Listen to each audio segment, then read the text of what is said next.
Imagine being born into a world where your future had already been decided before you could even speak. In ancient China, being born a boy was often a reason for celebration. A son would carry on the family name, perform ancestral rituals, inherit property, and support his parents in old age. A daughter, however, was expected to leave her family after marriage and devote her life to another household. For many families, especially those struggling with poverty, the birth of a girl was met with disappointment rather than joy. Some baby girls were abandoned shortly after birth. Those who survived were often given gentle names inspired by flowers, precious stones, or virtues such as modesty and purity, reflecting the hopes their parents had for their future. From an early age, a girl's life followed rules that had existed for centuries. According to traditional Confucian values, a woman was expected to obey 3 different men throughout her life. As a daughter, she obeyed her father. After marriage, she obeyed her husband. If she became a widow, she was expected to obey her eldest son.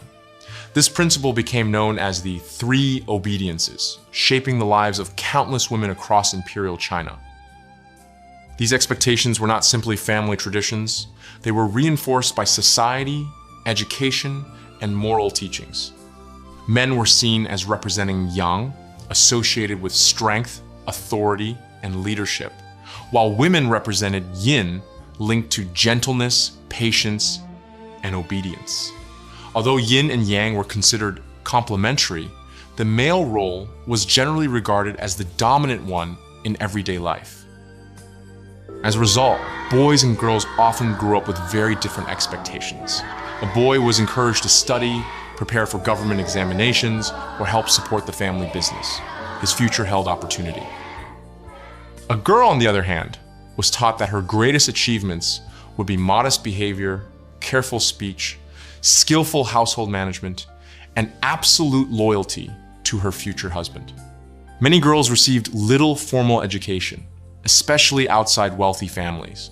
Instead, they learned practical skills such as sewing, weaving, cooking, and caring for younger siblings. These were considered essential qualities for becoming a good wife. Marriage was never viewed as simply the union of 2 people in love. Instead, it was an agreement between 2 families. Parents usually arranged the marriage, often with the help of professional matchmakers, who considered family status, wealth, reputation, and even astrology before recommending a suitable match. Love, if it came at all, was expected to develop only after the wedding. Sometimes, children were promised to one another while they were still very young. In rare cases, marriage agreements were made before either child could even understand what marriage meant. For the bride and groom, personal choice was often limited. Their marriage represented the interests of 2 families rather than the wishes of 2 individuals. As the wedding day approached, elaborate preparations began. The bride wore bright red, a color believed to symbolize happiness and good fortune. She was carried to her new home in a beautifully decorated red bridal sedan chair.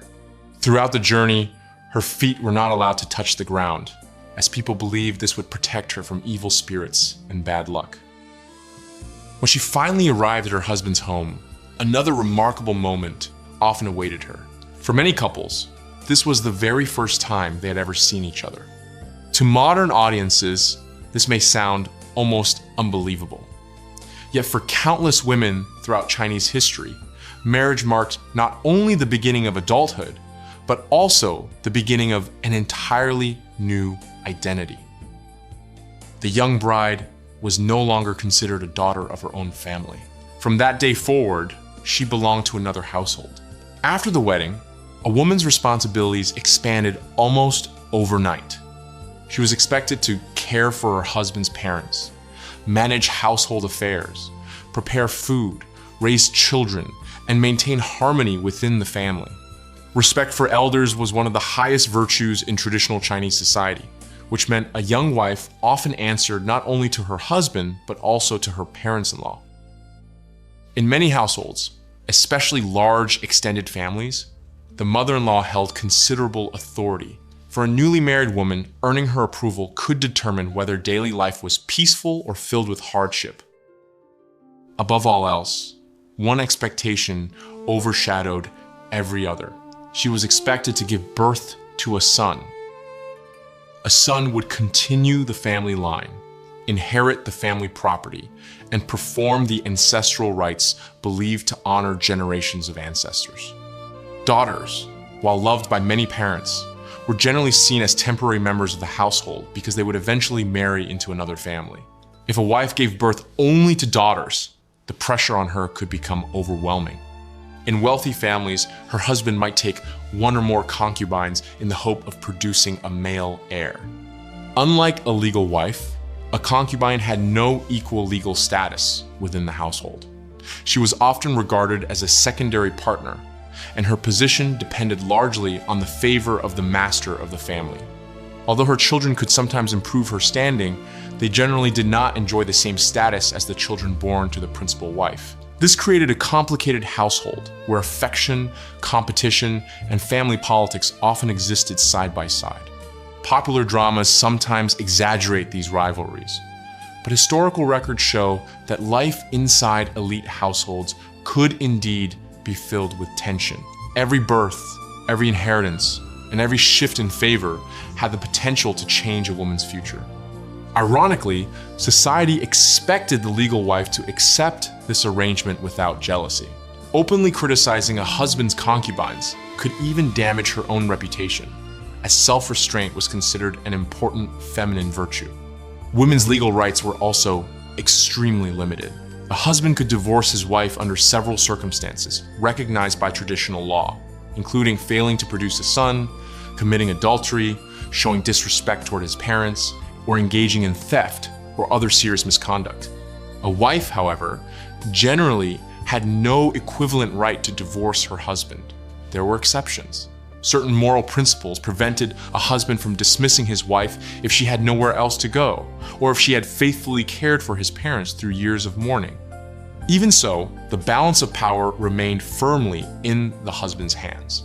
Another custom placed widows in an especially difficult position.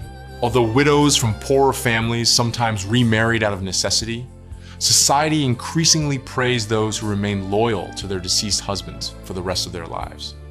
A widow who refused to remarry could be celebrated as a model of virtue, while one who chose a new marriage might face criticism. For many women, survival often mattered more than honor. Outside the homes of wealthy families, daily life looked very different. Peasant women worked in the fields alongside their husbands, especially in rice-growing regions where farming demanded enormous amounts of labor. Others spun silk, wove cloth, raised silkworms, sold goods in local markets, or helped support small family businesses. Life was physically exhausting. During years of drought, famine, or war, some women were forced into poverty so severe that they had little choice but to sell themselves into servitude or prostitution simply to survive. Yet despite these hardships, women contributed enormously to China's economy. Their labor kept farms running, produced valuable textiles, raised children, and sustained households across the empire. Although official records often focused on emperors, generals, and scholars, countless ordinary women quietly supported the foundations of Chinese society. And despite all the restrictions placed upon them, not every woman accepted the role that tradition had assigned. Some found ways to educate themselves. Others left behind remarkable works of literature, influenced politics, or achieved something that many believed was impossible. One woman would eventually rise higher than anyone could have imagined. She would not merely advise an emperor, she would become one herself. Among the women who challenged tradition, two figures stand out above all others.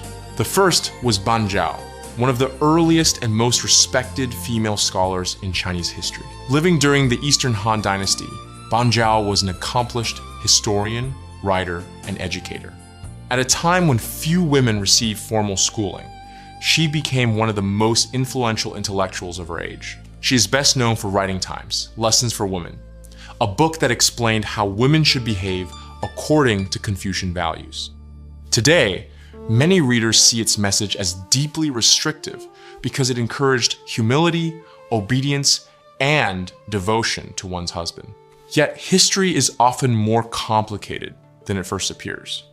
Ban Zhao also believed that women should receive an education. She argued that an educated woman could better manage her household, raise her children wisely, and contribute to her family's success. While her ideas did not challenge the patriarchal system itself, they opened a door that had long been closed to many women. Then came a woman who shattered nearly every expectation of her time. Her name was Wu Zetian. Born into a noble family during the Tang Dynasty, Wu Zetian entered the Imperial palace as a young concubine. Few could have imagined that this intelligent and ambitious woman would eventually become the only female emperor in China's long imperial history. After the deaths of 2 emperors and years of political maneuvering, Wu Zetian officially declared herself emperor in 690 AD, founding her own Zhou dynasty. For supporters, she was a capable ruler who promoted talented officials regardless of their family background, strengthened the government, encouraged agriculture, and supported Buddhism. For her critics, she was ruthless. Traditional historians accuse her of eliminating political rivals, suppressing opposition, and even arranging the deaths of members of her own family. Whether every accusation was true remains a subject of historical debate, but there is little doubt that her reign transformed Chinese politics. Wu Zetian's story reminds us of an important truth. Even within one of history's most male-dominated societies, exceptional individuals could still reshape the course of history. Of course, women like Ban Zhao and Wu Zetian were extraordinary exceptions. For millions of ordinary women, life remained defined by family obligations, hard work, and social expectations. Their names were rarely recorded in official histories, yet they raised generations of children, managed households, worked in fields, produced silk, and preserved traditions that lasted for centuries. Without them, the great dynasties of China could never have survived. When we look back at ancient China today, it is easy to focus on emperors, generals, and famous battles. But behind every palace, every city wall, and every dynasty stood countless women whose stories were seldom written down. Some accepted the roles society assigned to them, some quietly resisted, and a remarkable few changed history forever. So, what was life really like for women in ancient China? It was a life shaped by duty, tradition, and inequality. Yet it was also a history of resilience, adaptation, and determination. Their opportunities were limited, but their influence reached far beyond what the official records often acknowledged. Understanding their lives helps us see a fuller picture of ancient China, not only through the achievements of its rulers, but through the experiences of the millions of women who lived, worked, sacrificed, and, in their own ways, helped build one of the world's greatest civilizations.